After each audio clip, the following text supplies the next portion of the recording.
The bitter November wind came off Lake Ontario like a living thing, sharp enough to cut through wool and resolve alike.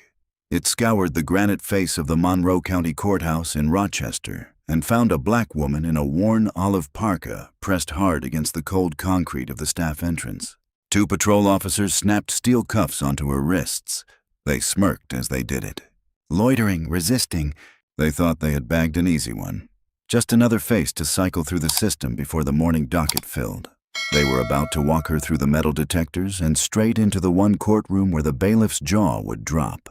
Because the woman in the oversized coat and sneakers was not a suspect. She was the judge. November 14th had dawned viciously cold.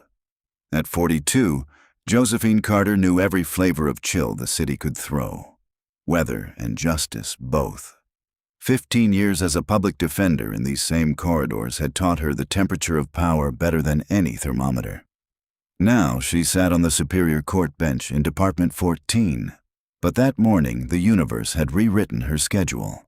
A ruptured water main on 4th Street had flooded her usual route. Instead of sliding her sedan into the judge's subterranean garage, she had been forced to park 3 blocks away in a public lot. Running late and fighting the wind, she had thrown the heavy olive parka over her tailored charcoal suit, wrapped a thick gray scarf across the lower half of her face, and swapped heels for the battered walking sneakers she kept in the trunk for exactly these emergencies. Her black judicial robe, heavy case files, and county ID badge were buried at the bottom of the same canvas tote she had carried since law school. She did not look like the Honorable Josephine Carter. She looked like someone the system was designed to overlook. She bypassed the long, shivering line at the public doors and cut toward the unmarked steel entrance reserved for judges, senior staff, and prosecutors. 2 officers leaned against the stone balustrade as if they owned the marble. Officer Thomas Rourke was still in his late 20s, built like a linebacker who had never quite left the weight room, jaw permanently clenched. He treated every street corner like a combat zone. Beside him stood Officer Brian Nelson, a decade older, the kind of veteran who had traded passion for the slow comfort of not caring. Rourke set the tempo. Nelson simply followed. Josephine stepped onto the restricted walkway and tugged the scarf down just enough to breathe. Rourke's eyes locked on her. He pushed off the wall, hand already resting on the heavy leather of his duty belt. "Hey, hold it right there." She stopped, turned. The assumption was automatic. He was doing his job. The staff door existed for a reason. "Good morning, officer. I'm heading inside." "Not through this door, you're not." Rourke closed the distance.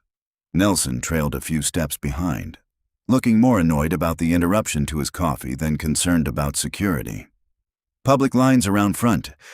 "I am aware," Josephine said, taking another step toward the card reader. "I work here." Rourke planted himself directly in front of the scanner. His gaze traveled from the oversized parka to the worn sneakers to the battered canvas tote. The micro-expression that flickered across his mouth was one Josephine had seen 1,000 times from the defense table. The quiet, instantaneous decision about who a person was, what they were worth, and where they belonged. "You work here?" he repeated, voice thick with sarcasm. "Right. What do you do? Janitorial, cafeteria, even the kitchen staff know they need a badge before they come waltzing up these steps." A familiar spike of heat rose in her chest. She kept it off her face. "My identification is in my bag. If you'll give me a moment." "Keep your hands where I can see them." Rourke lunged. His hand clamped around her right wrist with bone-crushing force, completely disproportionate to anything she had done. Josephine gasped, more shock than pain.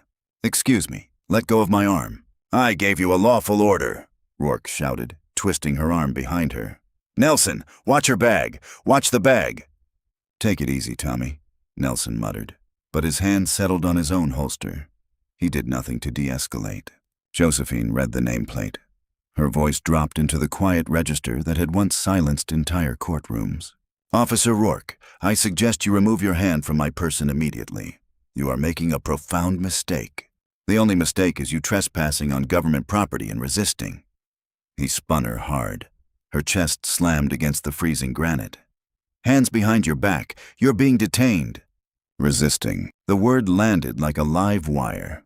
Josephine had spent years on the bench demanding body camera footage, independent witnesses, and ironclad proof every time an officer tacked that charge onto a minor stop.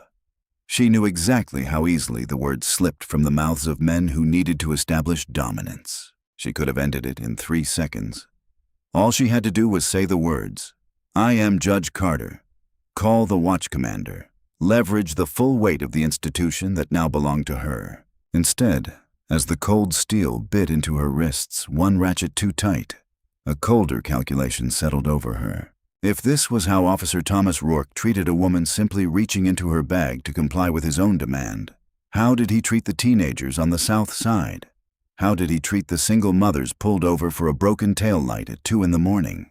She made the decision in the space between one heartbeat and the next. She would not save them from themselves. She would let them dig the hole as deep as they could. "I am not resisting," she said clearly, pitching her voice for the body cameras she hoped were rolling. "I am standing still. You asked for my identification and assaulted me before I could provide it." "Shut your mouth." Rourke kicked her feet apart. The cuffs cinched tighter. Nelson sighed and watched as Rourke upended the canvas tote onto the dirty concrete. Judicial binder, reading glasses, pens, makeup pouch, and the neatly folded black robe spilled out. The gold-embossed ID badge remained tangled inside the fabric. Rourke kicked the robe with the toe of his boot as if it were trash. "No weapon. All right, lady, you want to play games at a courthouse? Let's go." "You are arresting me for walking toward a door," Josephine said, voice still level. "Trespassing, failure to identify, resisting an officer." Rourke jerked her forward by the bicep. "Nelson, grab her junk. We're processing her." Nelson gathered the scattered belongings with the energy of a man who already regretted getting out of the car. "Tommy, maybe just write her a citation. It's early for the paperwork." "No." Rourke's face was flushed with the pleasure of his own aggression. "People like this need to learn they can't do whatever they want. She needs a few hours in a cell to cool off." "People like this." Josephine filed the phrase away in the steel vault of her memory. They marched her down the steps and around to the public entrance. The long line of civilians turned to stare. Josephine kept her chin high, even as the cuffs forced her shoulders into an awkward, painful angle. She felt every pair of eyes. Some held pity. Most held the dull acceptance of a scene they had witnessed too many times. Another black woman in steel. Another quiet victory for the badge. Rourke pushed her through the side gate, bypassing the civilian detectors. "I got a live one," he announced to the private security officers at the desk. "Trespassing by the judge's door. Combative." The guards, half awake on bad coffee, waved them through without a second glance. If any of them had looked carefully at her face, they might have recognized the woman who signed their overtime authorizations every quarter. They moved down the long marble corridor toward the holding cells. Josephine said nothing. Her mind ran statutes, case law, and the breathtaking arrogance of the men gripping her arms. "Not so tough now, are you?" Rourke taunted. "You people always think the rules don't apply." "Who exactly do you mean by you people, Officer Rourke?" He scoffed. "People who think they can talk their way out of a cell. Walk faster." It was 8:17 a.m. The courthouse was coming alive. Clerks, attorneys, and staff flooded the hallways with coffee and briefcases. Rourke marched her straight through the center of the morning rush, holding her arm higher than necessary, chest puffed. Nelson lagged behind with the tote. Near the central security checkpoint, a familiar figure stepped out of the staff elevator. Deputy Harrison Cole was a broad-shouldered man in his late 50s who had spent 30 years in the county and the last 5 as Judge Carter's personal bailiff. He knew her coffee order, the names of her nieces, and the exact temperature of her patients. He was carrying 2 steaming cups and joking with a passing public defender when his eyes swept the corridor and landed on the woman in handcuffs. He stopped as if he had been struck. The smile vanished. The public defender kept walking, oblivious. For half a second, Harrison's mind refused the evidence of his eyes. The parka, the low beanie, the scarf. But he knew those sharp brown eyes. He knew that posture. Rourke, noticing the senior deputy's stare, offered a casual nod. "Morning, Deputy Cole. Stray trying to sneak in the back, taking her down to cool her heels." Harrison did not answer. He set the 2 cups of coffee on the security desk with deliberate care. The soft thud of paper against wood somehow cut through the noise of the hallway. The air itself seemed to thin. Nelson sensed the shift and stopped. Everything okay, Cole?" Harrison ignored him. He took 3 slow steps toward Rourke. 4 inches taller and carrying 3 decades of quiet authority, he made the younger officer instinctively ease his grip. Harrison looked only at Josephine. He saw the steel biting into her wrists, the red marks already rising on her skin. He did not ask for explanations. He locked eyes with her, brought his boots together, and spoke in a voice that rolled down the marble corridor like thunder. "Good morning, Your Honor. Are you injured?" The words hung in the sudden silence. "Your Honor." Rourke's face drained of color so fast he looked poisoned. His eyes darted from Harrison to the woman whose arm he still held. Behind him, Nelson dropped the canvas tote. It hit the floor hard. The zipper burst. The black judicial robe spilled across the polished marble. Resting on top of the dark fabric, catching the fluorescent light, was the gold-embossed badge. "Josephine Carter, Presiding Judge, Superior Court." Josephine turned her head slowly and met Thomas Rourke's widening eyes. The ice in her gaze was absolute. "I am fine, Harrison," she said, voice clear in the dead hallway. "Though my wrists are beginning to ache." Officer Rourke was just explaining how people like me need to learn that the rules apply to them. Rourke's hand sprang off her arm, as if the fabric had caught fire.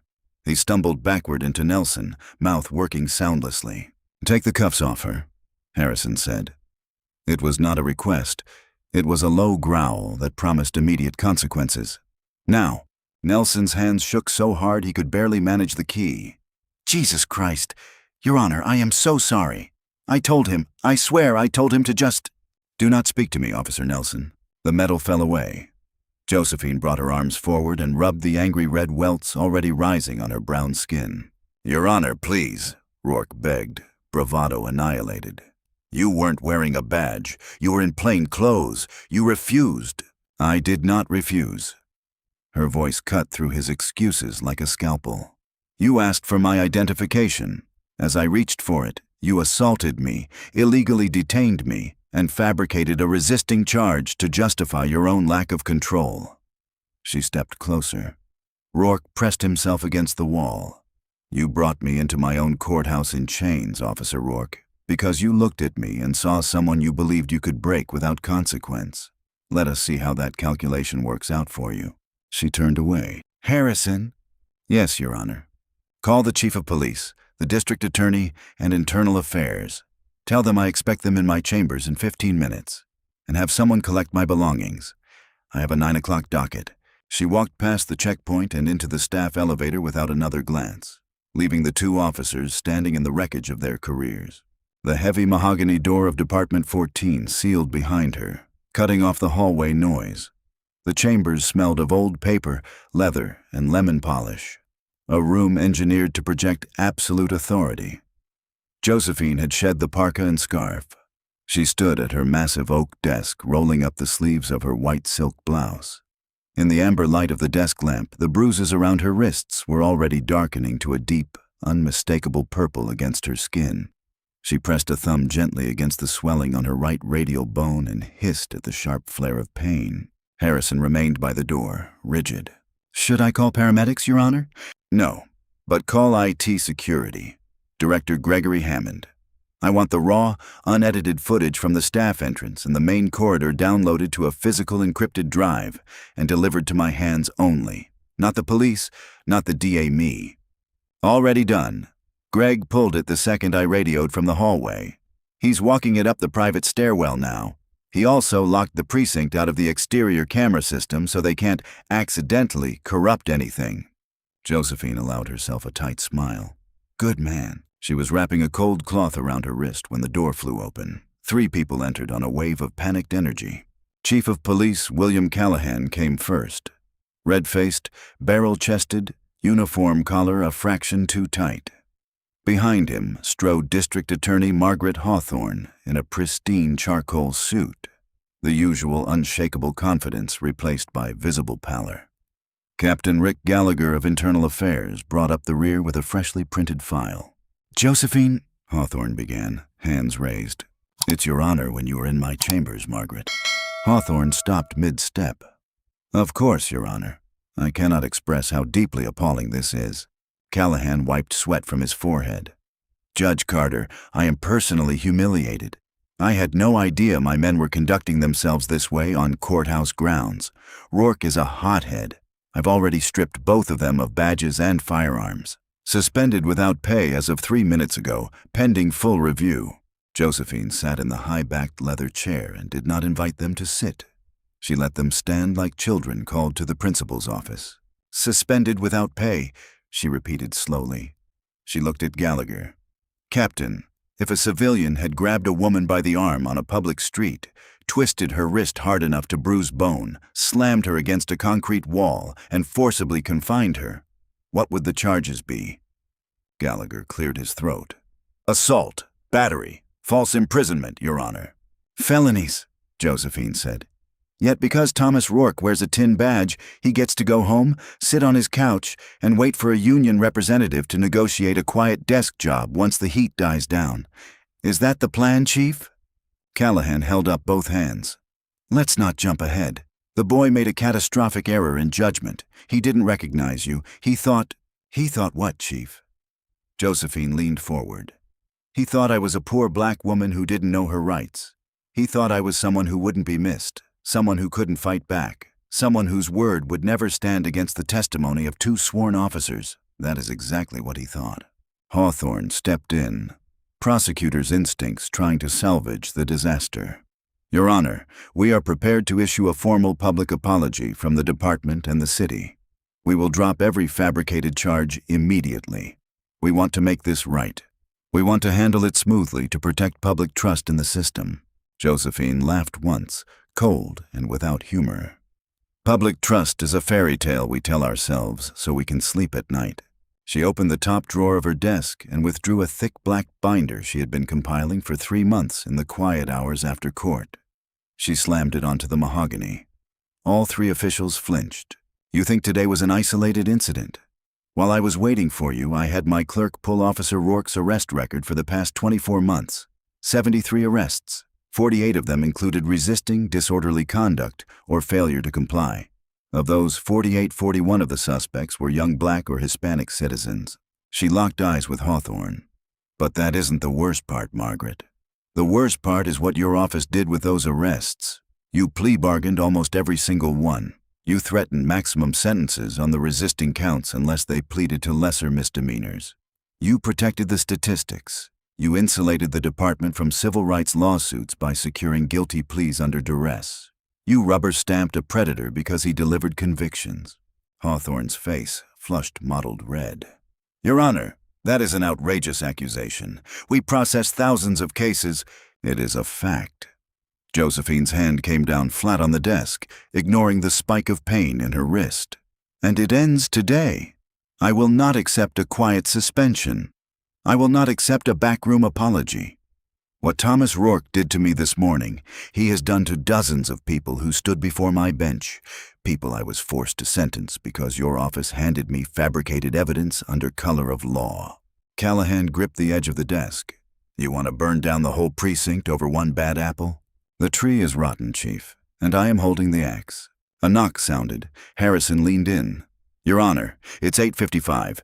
Gallery's full. Docket's ready." Josephine stood. She slipped into the heavy black robe draped over her chair. The dark fabric swallowed the silk blouse and transformed her from battered civilian into the living embodiment of the law. "Chief Callahan, Captain Gallagher, District Attorney Hawthorne, I strongly suggest you take seats in the back of my courtroom this morning. You are going to want to see this." She swept past them, robes billowing, Harrison falling into step behind her. Department 14 was packed.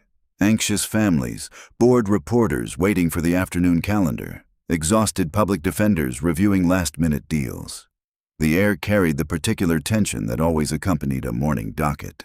"All rise." Harrison's voice filled the high-vaulted ceiling.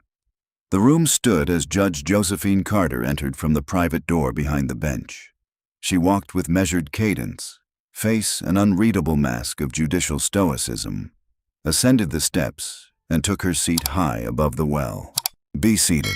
In the shadowed last row beneath the mezzanine, Callahan, Gallagher, and Hawthorne slid into a pew like hostages awaiting sentence. Josephine adjusted her reading glasses and scanned the printed docket.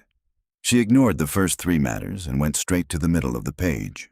Call the matter of the people of the state of New York versus Desmond Pierce. Assistant District Attorney Richard Belmont, slick and ambitious at 32, hurried to the podium. Beside him, Public Defender Sarah Jenkins guided a terrified 19-year-old black youth in an ill-fitting borrowed suit toward the defense table. Desmond Pierce's hands trembled around a manila folder. Richard Belmont for the people, Your Honor. Sarah Jenkins for the defense. Josephine looked over her glasses. Mr. Belmont, this is a pre-trial evidentiary hearing on a motion to suppress. The defense alleges the arresting officers lacked probable cause and that the subsequent resisting charge was fabricated after an unlawful use of force. Correct. That is correct, Your Honor. However, the people maintain the officers acted entirely within department protocol. The defendant was loitering in a restricted commercial zone, refused identification when lawfully ordered, and became combative. We have the arresting officers prepared to testify. Josephine's eyes glinted. Do you? Excellent. Call your first witness. Belmont turned toward the rear doors, still oblivious. The people call Officer Thomas Rourke. A ripple of confusion moved through the back of the gallery. Callahan leaned forward, whispering frantically. They had suspended Rourke less than half an hour earlier. He was supposed to be in holding. But a bailiff from Department 14 had already marched downstairs under direct judicial subpoena and brought both officers up. The doors opened. Thomas Rourke walked in looking like a man approaching the electric chair. Uniform rumpled, face the color of wet ash, sweat dripping from his chin. He kept his eyes on the floor the entire length of the center aisle and took the stand as if the wood itself might burn him. The clerk swore him in. Belmont, still believing this was an ordinary suppression hearing, began smoothly. Officer Rourke, please describe your interaction with the defendant Desmond Pierce on the night of October 12th. Rourke gripped the edges of the witness box. His eyes flicked up once, met Josephine's, and he swallowed hard. We observed the suspect near an alleyway behind the commercial district. And did you ask for his identification? Yes. Speak into the microphone, officer, Josephine ordered. The court reporter needs every word under oath. Rourke leaned closer. His breath hitched. Yes, I asked for his ID. And how did the defendant respond? This was the script. This was the moment Rourke was supposed to recite the rehearsed lie that had secured him dozens of convictions. The sudden lunge, the verbal abuse, the hand moving toward a waistband. He looked at Desmond Pierce. Then he looked at the black woman in the black robe whose wrists, beneath the sleeves, still bore the marks of his own hands from less than 2 hours earlier. Officer Rourke, Belmont prompted, frowning. Did the defendant become combative? Let me help you, Officer Rourke. The entire courtroom went still. Even the stenographer's machine seemed loud. Josephine leaned forward, forearms on the bench. Did you ask the young man for his identification? And as he reached into his bag to retrieve it, did you suddenly shout, "Keep your hands where I can see them"? Rourke's eyes widened in pure horror. Did you then close the distance, seize his right wrist with excessive force, and twist it behind his back before he had any chance to comply? Belmont shot to his feet. Objection, Your Honor. The court is leading the witness. Overruled. Sit down. Josephine's gavel cracked like a gunshot. Belmont dropped into his chair as if struck. She turned her full attention back to the witness. Did you then throw Mr. Pierce against a brick wall? Did you tell your partner to watch his bag? Did you tell this young man that people like him need to learn they can't do whatever they want? Sarah Jenkins's sharp intake of breath was audible. Desmond Pierce stared at the judge with his mouth open. It was his exact story, word for word. Answer the question, officer, Josephine said, soft and lethal. Under oath, under penalty of perjury, did Mr. Pierce resist arrest, or did you fabricate the charge to justify your own violent, unprovoked assault? Rourke broke. The pressure of the room, the knowledge that his career was already dead, and the terror of facing the precise woman he had brutalized that morning shattered whatever remained of his resolve. Tears welled. He put his face in his hands and sobbed into the microphone. "I fabricated it. He didn't resist. He was just trying to get his wallet. I got mad. I wanted to show him who was boss. I made it up." Chaos erupted. Reporters lunged for phones. Desmond Pierce buried his face in his hands, crying with pure relief. Belmont stood frozen, mouth open, his case dissolving in real time. In the back row, Hawthorne buried her face. Callahan swore loudly. Josephine gavels the room into silence. "The admission of perjury is on the record. The charges against Desmond Pierce are dismissed with prejudice. Mr. Pierce, you are free to go." She looked at Harrison, who was already stepping forward with a pair of polished steel cuffs. "Bailiff, take Officer Rourke into custody. He is under arrest for perjury, filing a false police report, and deprivation of rights under color of law. Remand him to the county jail. No bail."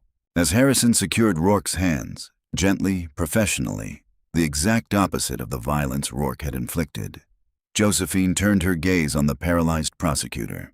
And Mr. Belmont, inform District Attorney Hawthorne that I am initiating a judicial review of every single case Officer Rourke has touched in the last 2 years. If I find that her office knew of this pattern and covered it up, I will see to it that she stands in exactly the same place Mr. Rourke is standing right now." She lifted the gavel and brought it down with finality. "Court is in recess." The fallout was immediate and seismic. By noon, local stations had the story. By 2 o'clock, national trucks ringed the courthouse steps. On the top floor of the DA's building, Margaret Hawthorne's office felt like a bunker under artillery fire. Callahan paced the length of her Persian rug, face a violent shade of purple. "You told me we could handle her. You said Carter was pragmatic, that she understood the political ecosystem." "She was pragmatic," Hawthorne snapped, "until your meathead patrolman put her in steel and threw her against a wall. Do you understand the exposure? He confessed on the stand, under oath, in open court. That confession alone triggers a mandatory Brady review of every case he ever touched. Every defense attorney in the state will file motions. We are looking at mass exonerations." Callahan leaned over her desk. "We paint him as a rogue. Lone wolf. Department had no idea. Your office operated on the sworn affidavits of a corrupt officer. We throw him to the wolves and we survive. It's too late." Hawthorne rubbed her temples. "She's not just going after Rourke. She's going after the system that protected him. She made it explicit. She's looking at my office's plea practices." She picked up her secure phone. Survival instinct overrode everything else. 10 minutes later, she stood outside Department 14. Harrison Cole opened the door without a word of greeting. Josephine sat at her desk, eating a modest salad from a plastic container, reading through a stack of briefs. The bruising on her wrists had darkened further, stark against the cuffs of her blouse. "Margaret, I assume you're not here to offer me a ride home." "Josephine, please. We need to talk about how this moves into the public sphere. What happened this morning is an absolute tragedy. A stain on this city. It wasn't a tragedy. A tornado is a tragedy. This was a targeted assault facilitated by a corrupt institutional culture." Hawthorne pivoted smoothly.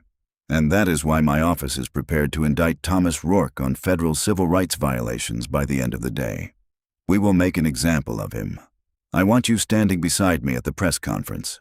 United front, bench and prosecutor's office joining hands to root out the bad apples." Josephine set her fork down. "You think I want a photo opportunity? I think you want justice, and if you proceed with this unilateral scorched earth review, you will paralyze the criminal justice system in this county. Thousands of violent offenders could walk on technicalities. You will cause chaos." Josephine reached into her desk drawer and withdrew a small silver encrypted USB drive, the one Gregory Hammond had delivered that morning. She tossed it onto the polished mahogany. It clattered to a stop. "Do you know what this is?" Hawthorne stared at it. A cold knot formed in her stomach. "The security footage from this morning. High-definition video of Officer Rourke assaulting me while Officer Nelson stood by and watched. But that's not all that's on there." Josephine's voice was glass. "When I realized what kind of operation Chief Callahan was running, I issued a covert emergency preservation order for every body camera upload from the 4th Precinct over the last 3 years. I have gigabytes, Margaret. Footage of Rourke and Nelson shutting off their cameras before foot pursuits. Footage of them coordinating stories in the squad car. An audio of your assistant attorneys telling these officers to clean up their reports so the charges would stick. Hawthorne felt the blood leave her head. The room tilted. You bypassed standard discovery. You can't use that. I am a superior court judge. I can order the preservation of county property to prevent the destruction of evidence in an active felony investigation. And I don't need to use it in a courtroom. I only need to hand it to the FBI, which I did 20 minutes ago. The Civil Rights Division is already on a plane from Washington. Hawthorne staggered backward into a leather armchair. You've destroyed us. You've destroyed the entire county apparatus. No.